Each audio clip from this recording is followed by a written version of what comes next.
connecting to cloud server. Okay. Hello, everyone. Welcome to the Great Wake Up Podcast. I'm your host. My name is Ryan. And first of all, I'm very happy to see some new faces here. And I would like to take this opportunity to, introduce some new members in this podcast.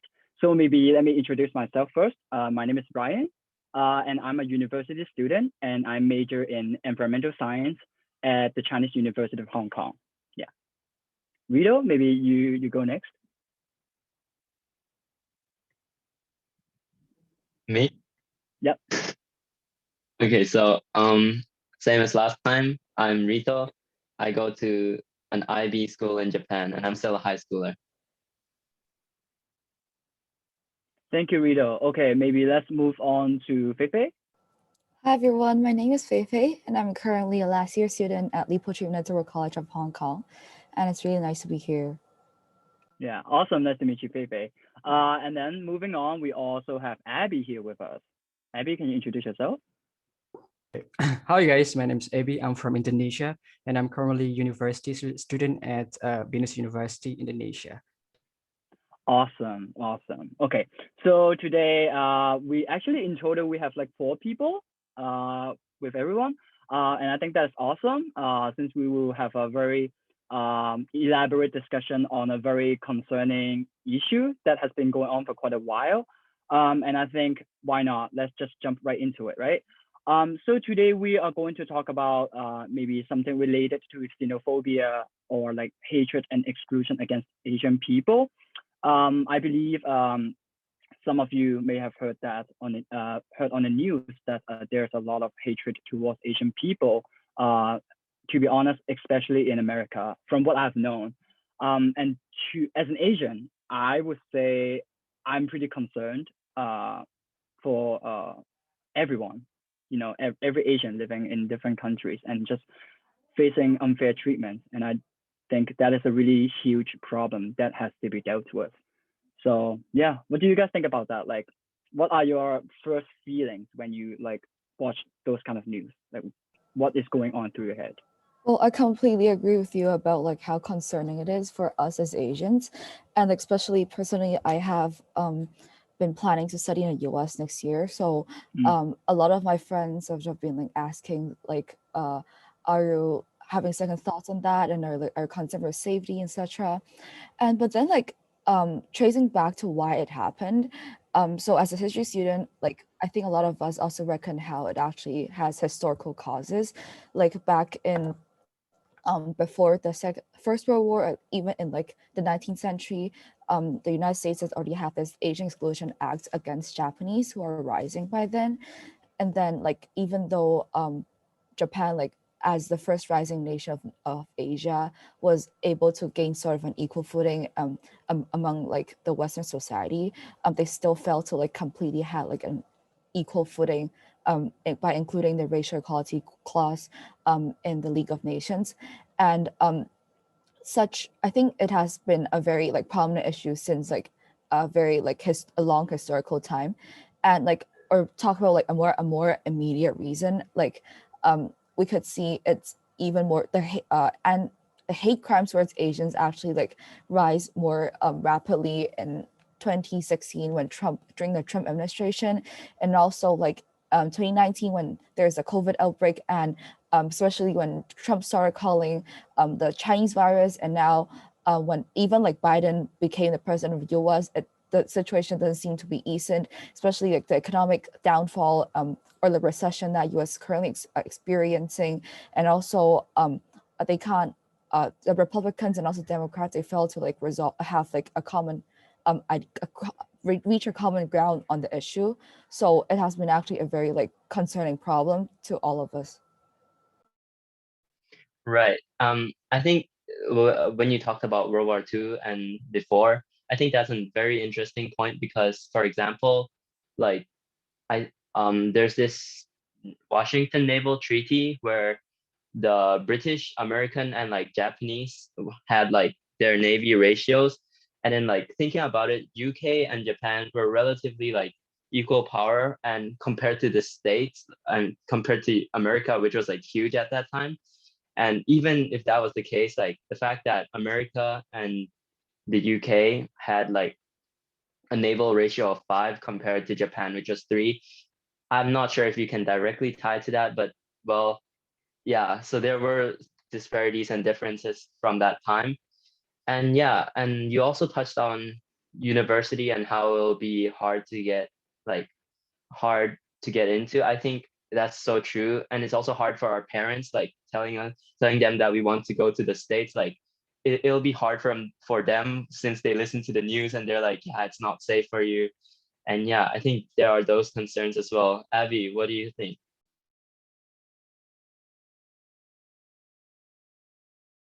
So talking about the news, I mean, like from the historical part itself, I don't really quite sure, but I think yesterday I saw the news talking about like an elderly immigrant from Thailand died after being pushed to the ground, and the face of a Filipino American was slashed with a knife.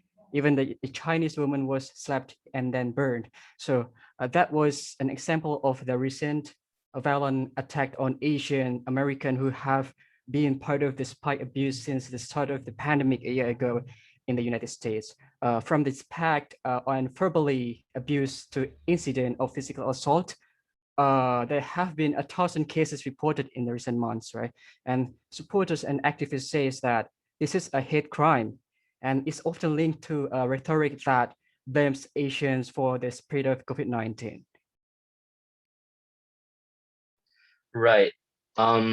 Well, sorry to interrupt, but I found an interesting point. Like, so I'm assuming all of you guys live in Asia right now, and I was wondering if you think how how the differences are that we live in Asia. Of course, there's less discrimination and racism towards Asian people because we're living in Asia, but do you think that makes it harder for us to understand that there's a possibility of I mean, of course, it's a fact that there is racial discrimination, but I feel like the fact that we're living in Asia kind of makes it harder for us to really understand the severity of the problem.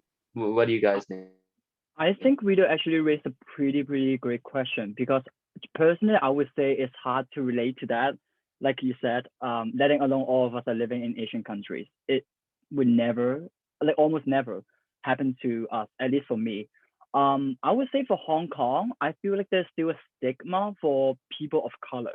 I feel like, I personally, I think like Hong Kong people just have like a I don't know, just have like an implicit bias on people of color. Just by looking at them, they would tend to like be avoidant and be very cautious of them, even though they did not do anything harmful or threatening. And to be honest, that is I would say that is also maybe due to like how I was being brought up and how I was told that people with this color you should not get too close to them because they might attack you or something like that. And at that time, as a child, I would not like let me just critically analyze like why you would say something like that. I would just like, oh, since my parents said that, okay, I'm just gonna, assimilate those information and just make sure like, I will be safe. And now thinking back, like to be honest, I still have that kind of implicit bias and I'm pretty shameful that I still have that kind of like mindset ingrained in my brain, which is not right.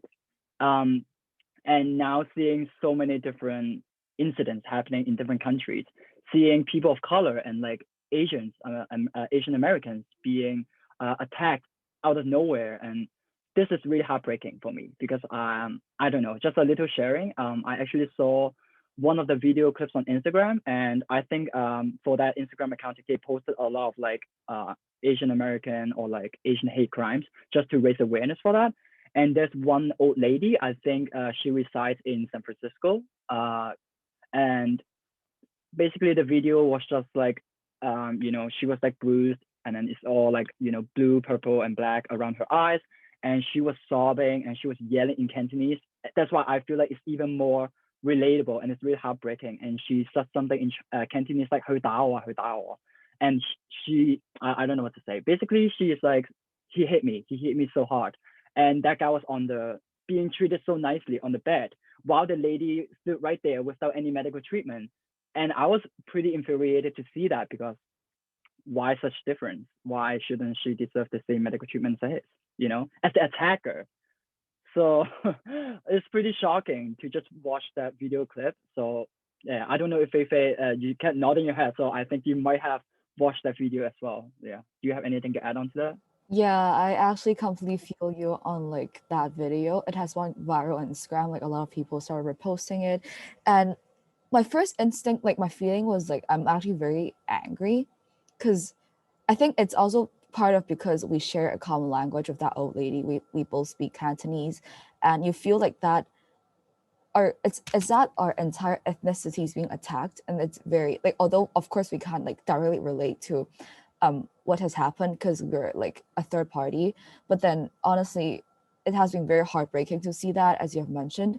And I find it very interesting how Rosa point about like us, like even in a local setting we still have these kind of stereotypes towards perhaps people with different color of us. And I believe it actually prevails like in every country where when there's ethnicities or minority groups that are like it differs with like the majority group of the nation or of that country. And you talked about how people of color are facing like racisms perhaps in Hong Kong. And it's also interesting to see how there's actually very two extreme ways. So we have white and also like perhaps people with like brown color skin. And it's funny how we perceive these two groups of people, both are minorities of Hong Kong, in a very different way. Like for example, if it's a white, if they're like, if we see like white foreigners, we treat them as like they're very superior, we respect them so much, even though we don't know them personally. We feel them, they're like, oh, perhaps they're professionals, like they're admirable people. Like we have this like social stigma, I believe. And like on the other hand, like if it's people like with people in brown color in Hong Kong, we tend to see them as like the lower working class or people who are like in with a lower social status in Hong Kong, which of course is not true like in a lot of ways. But then it's actually a very like interesting topic to explore in terms of that. But like linking back to like our topic today about like perhaps Asian hate crimes in the States, I believe that like um, the root cause itself, it's very hard to address, obviously. But then what could be done? Or like, I think it's very interesting to see how technology could, or like social media could act as a role in countering these kinds of issues currently, not only like perhaps on racism, but also on sexism, like women um, empowerment, etc. Yeah, what are your few points on that? Yeah, I totally agree. In everything you said. So, I feel like Instagram and stuff like that, it's like I think it's really helpful now that we have this kind of medium to spread awareness, and it spreads really quick. So I think that's one of the reasons why, well, it should be decreasing compared to times before we had social media, when like those problems would be like only treated locally, and like not the whole world would know. Now with just a click of a button with a public account, clicking share to your story, now hundreds of people are now aware. And I feel like we should really start using social media in those like in a beneficial way like that, because I feel like using it in the correct way, it is very powerful. And yeah, for sorry for jumping back and forth, but the thing you said about people and stereotypes towards people of color, well, I believe that you're correct. It's just the nature of it, since if you are grown in a community with the same kind of people, if you see a minority, well, you expect like something different, albeit it can be good or bad. But I think, and then those stereotypes just drive those feelings further. But then I think the difference between like America at this point right now is that I don't think there's as many news of Asian hate crimes towards Western people, which are like as violent as the ones which are like towards Asians in Western countries. So I think that is also one interesting thing to talk about, since of course it is racism in both ways, but it's about the severity and how violent it is. But yeah, Avi, do you have something to share? So I think talking about the color of the people of discrimination, even in my country itself, we do have that. I mean, everywhere we do have, but as you said before, using social media properly, it should be something that we do because we are as a youth, and we have to spread love and unity in diversity, something like that.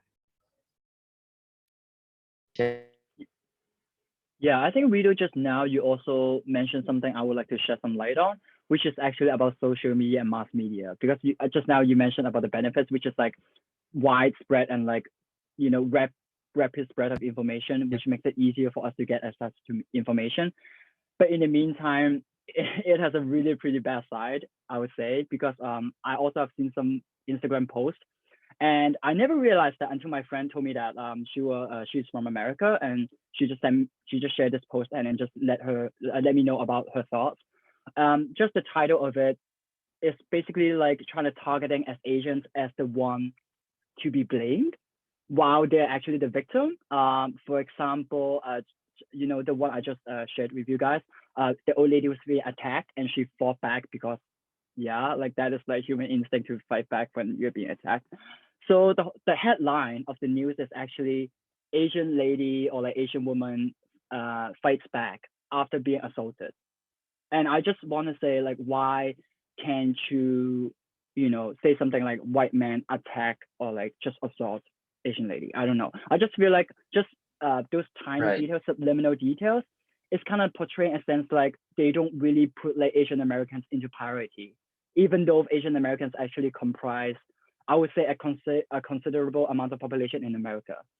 And to me, that is really concerning because, like I said, how mass media and social media portray Asian Americans or Asians or people with color really kind of influence viewers, to it actually assert a large influence on viewers as of like, why don't they care about that? Like, why is it not being mentioned? Even though it is like hate crime is such a big issue, in every part of the world. And yeah, I just feel like mass media and social media does have a really Right.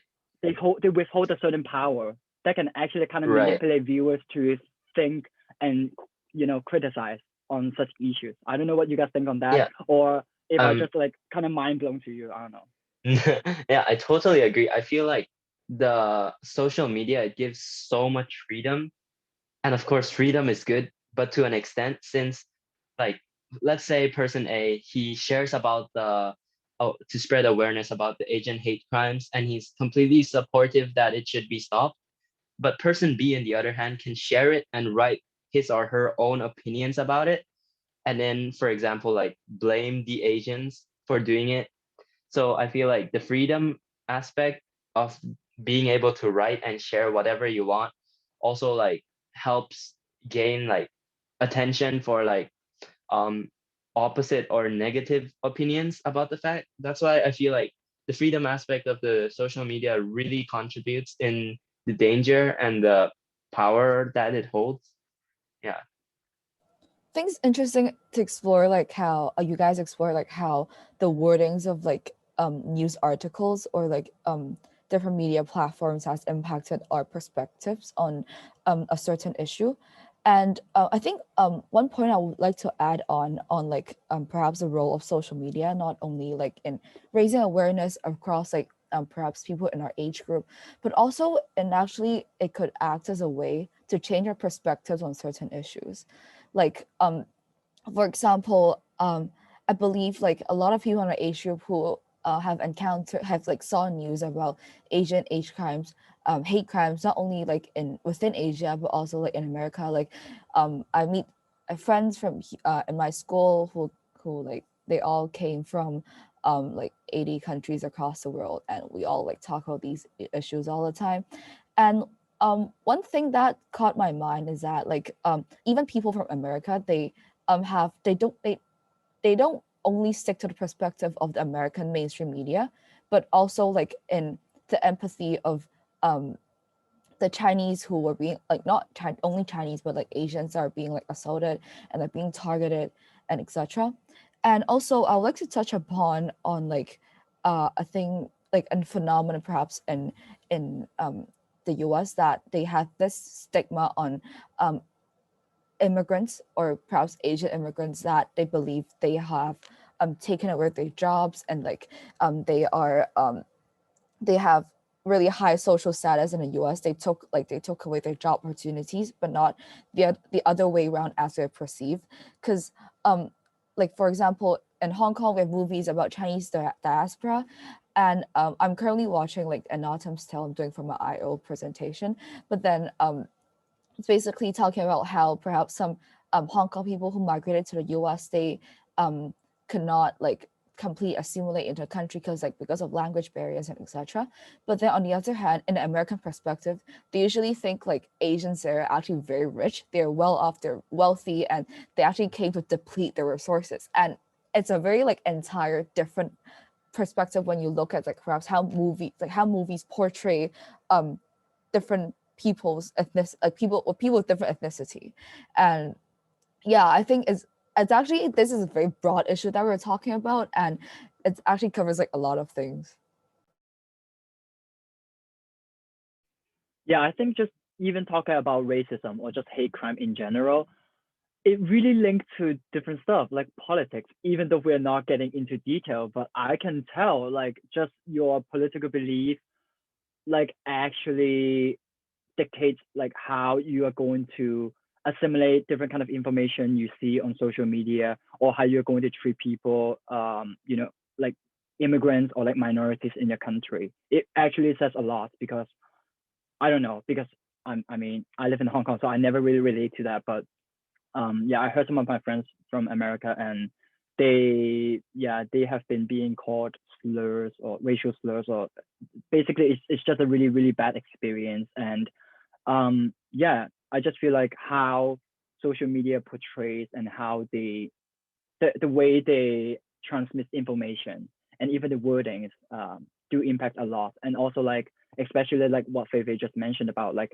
even though Trump was gone now, and now Biden is taking his position as the current president of the United States, the problem still doesn't cease to go away just because of the huge influence and the huge segregation, of between people who identify themselves in different political parties and affiliations. And I would say this kind of segregation also exacerbates the division even for people of color, because I think I've heard that like some people, black people also think like, oh, so now you care more about Asian Americans and you don't care about us. No, we care about everyone, and that's why we're standing here and fighting for change in America.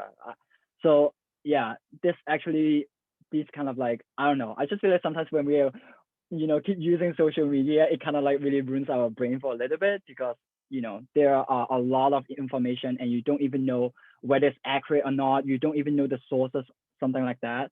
And when you just assimilate it, and basically you're kind of brainwashed, and you will just keep on pursuing these kind of beliefs, and I don't know, making this problem getting worse and worse. So I would say all of us does have the responsibility to try to unlearn something and learn something in this kind of in this era. I don't know what you guys think about that. That's Right. like That is individual.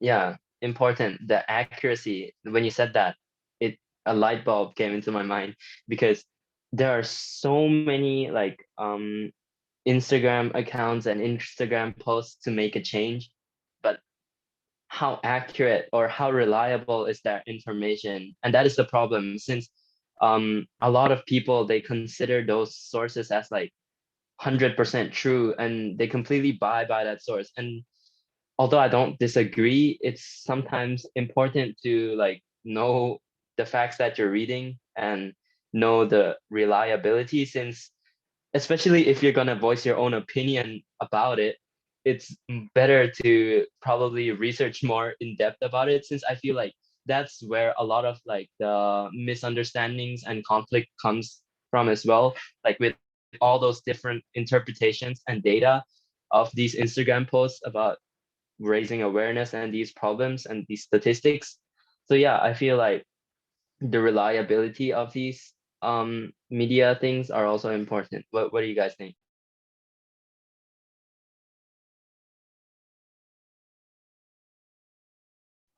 Abby, do you have something to say? So I think I couldn't agree more because yeah, using social media like properly. I mean, like it's not only properly, but we also make sure that the information on or and all the data is should be reliable, and we don't need to like spread the awareness based on the fake news or something like that. But I mean, like we have to do research more before we spread the kind of informations, because it's really important for us to understand this that basic thing.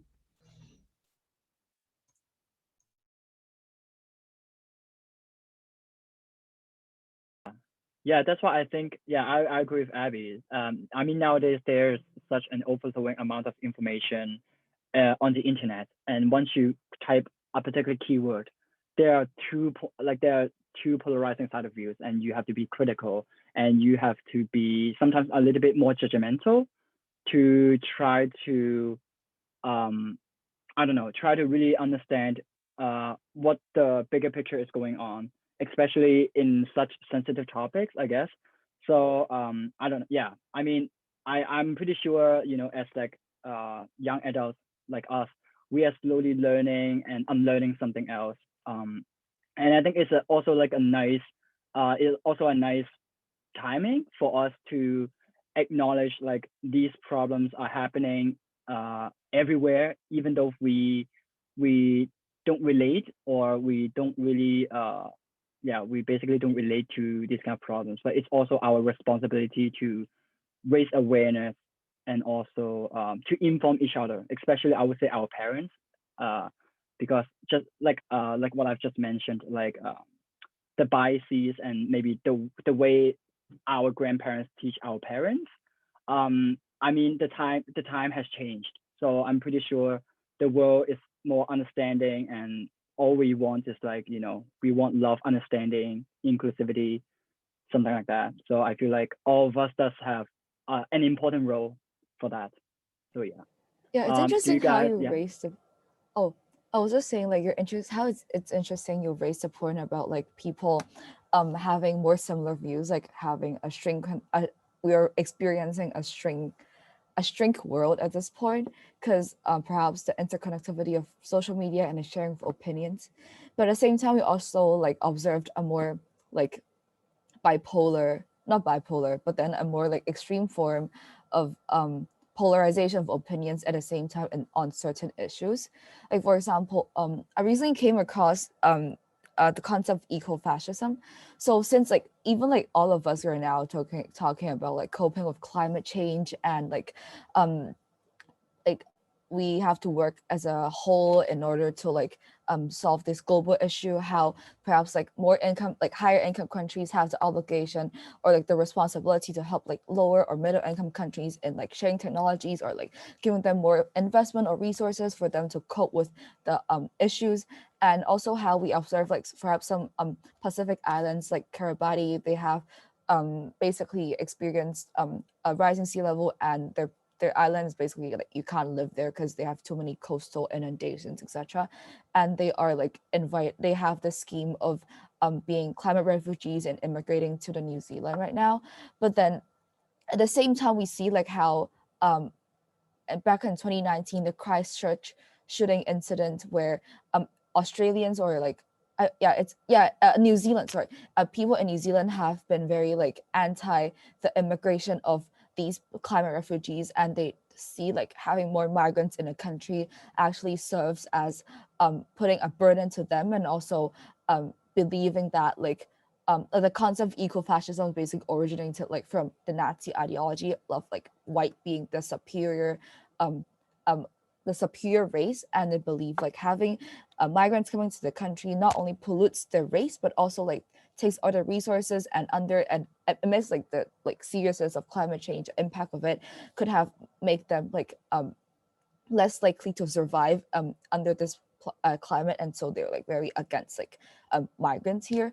And so like we can also see like a very polarization of ideas like when we're still talking about international collaborations, and like and under this like very pressing political climate currently.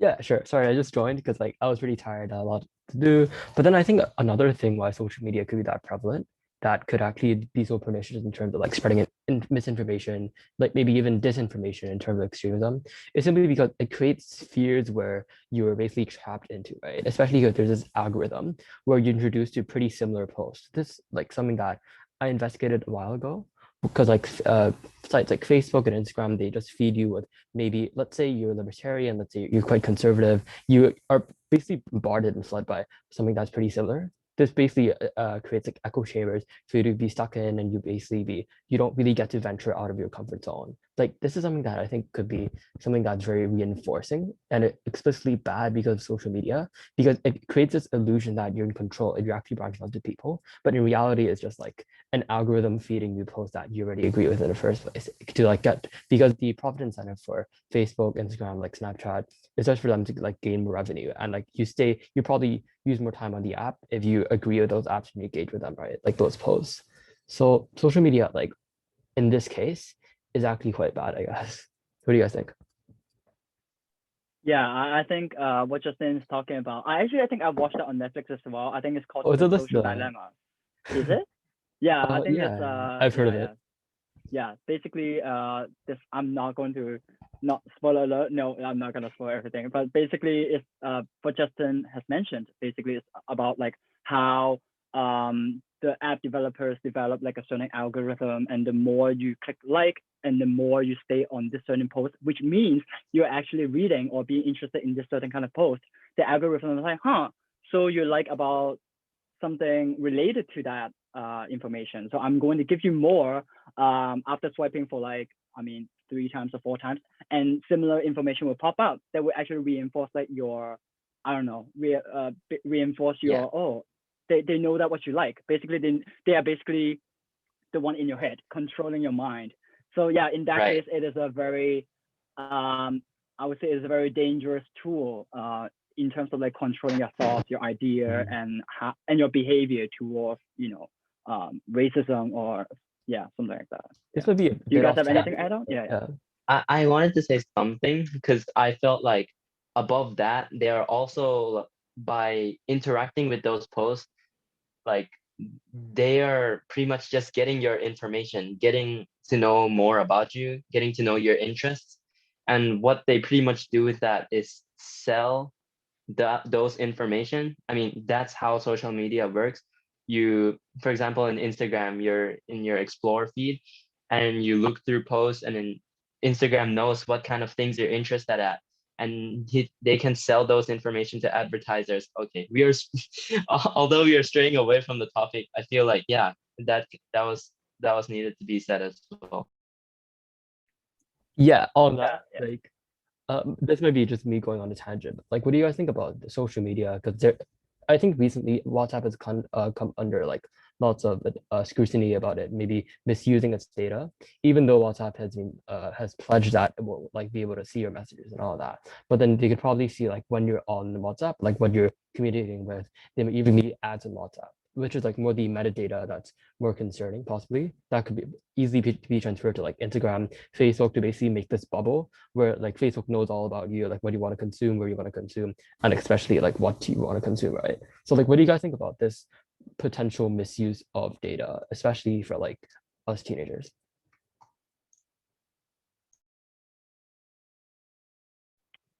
Well, yeah, yeah, Frito? Yeah, go ahead. I feel like a lot of us, especially now, we're starting to join like social media with like the drive from our friends are like, oh, we created Instagram, you should create it too. Like, look at the amount of likes we got and stuff like that. And I feel like people of our generation, maybe I'm included as well, but like us and younger, like we don't know the dangers of it yet. We don't know how it fully works. We just use it for like the surface, like what it's offering us without knowing what it's taking from us.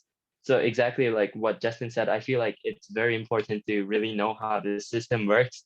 And then, or like, I feel like we should be more aware of what we're doing with these social media, because it's like just the tip of the iceberg of what we know, because all we think is like, oh, we just talk to our friends and we share posts, but actually there's a much deeper and much more in-depth way of how social media is working in other ways, which we don't know yet. I mean, us meaning younger people don't know yet. So yeah, I feel like that is something to be aware of as well. Yeah, adding on to your point about like perhaps more generically speaking, we have to have more censorship in terms of like what we are like posting on social medias for other people. Because for us, I believe it was like kind of a fascination for us to share our lives and like perhaps some of our viewpoints, even politically on social media platforms. Like back when it was the Hong Kong protests, a lot of people start reposting different like posts in support of their political opinion, perhaps. And but then it has actually became like people became more self-conscious of how, to what extent should they declare their political thoughts online, because of the unknown consequence in the future. Perhaps it might, your future boss would actually find these algorithms and realize, oh, you are part of this movement, and then they could like unemploy you, or like you don't know what consequence you're going to face. And so I think one of the part education plays in here is that our traditional education system should actually add on some elements of how technology could have impact our lives and expand our knowledge on that point. Because for us right now, even though we know these kind of stuff, but then it's based on our research and like but not it's definitely not part of our curriculum. And like as time progresses, I believe it's very important to be incorporated within. Yeah, I may just be going off another tangent here, but then like another thing that comes to mind is basically how I wrote this article about how Facebook is actually complicit in the Myanmar genocide, which might seem very, very far-fetched, but hear me out. Basically, Facebook was they basically didn't censor the Myanmar military, which is pretty active on Facebook and other sites, which as we all know is actually quite bad in terms of like human rights record, and pretty extensive human rights abuse record. So therefore, by doing that, they basically allowed these accounts to perpetuate and to like fester and basically indirectly like provoke lots of sentiments and kind of inflame the genocide. I think there are like literal ICJ, probably ICJ rulings that Facebook was at least like partially complicit for it. So like this is another sinister side of social media, but we might not really think about. So like when we're just see like what we see on our daily posts, like on our daily streams, it would probably just be like very tip of the iceberg that we really need to like have deeper conversations about, I think. Yeah, with that I being think it's said, I about time think we have to wrap up now. Although there's so many more things we want to talk in depth. yeah, exactly, Rito. Yeah, I think we come across pretty much actually a lot of topics today, even though we are mainly talking about racism. We actually talk about, to be honest, the power of social media and also the influence of it, Exactly. and also how the And education and something like that. Yeah, it's very important yeah, to. I feel Yeah. like yeah, I'm sorry. I thought you ended there. My internet's kind of bad. But when Fei talked about how it's good for maybe it's a good idea for schools to start like raising awareness and teaching children about the technology and social media and stuff like that. I feel like with the rapid growth of technology and stuff like that, that is also very important. Yeah, I'm sorry to cut you off. I thought you ended there, but yeah, Ryan, go ahead.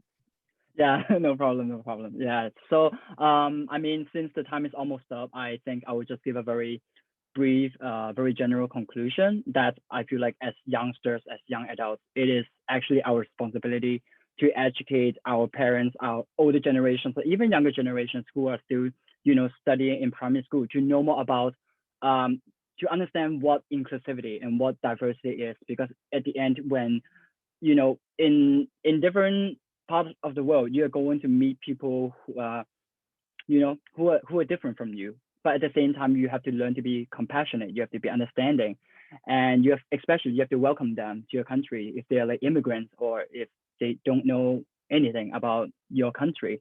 And it is your call to be welcoming and nice to them, because it is actually our responsibility, and this is how we can make our world a better place, I guess. So yeah. So well, since we're almost done with this podcast, we would like to thank you, Mary, for making this podcast channel happen. I feel like this is a really great channel to have all of us here to talk about emergent alarming global issues. So Mary, thank you so much for that. And with that being said, thank you so much for you all for listening or watching this podcast. My name is Ryan, and you can follow me on Instagram on superb_Ryan1216. How about you, Feifei? Yeah, you can follow me on Feifei713. Awesome. Rito, how about you? Yeah, you can follow me RITO_NSJ. Awesome, awesome. Okay, following up, how about you, Abby? Oh yeah, you can follow me at abaziz_. Awesome. Justin, how about you? Hey, yeah, it's already in the thing. So you can follow me at Justin_CHG .22724. I can't speak. Awesome, awesome. Yeah, thank you so much for you guys for watching, and we will see you guys next time.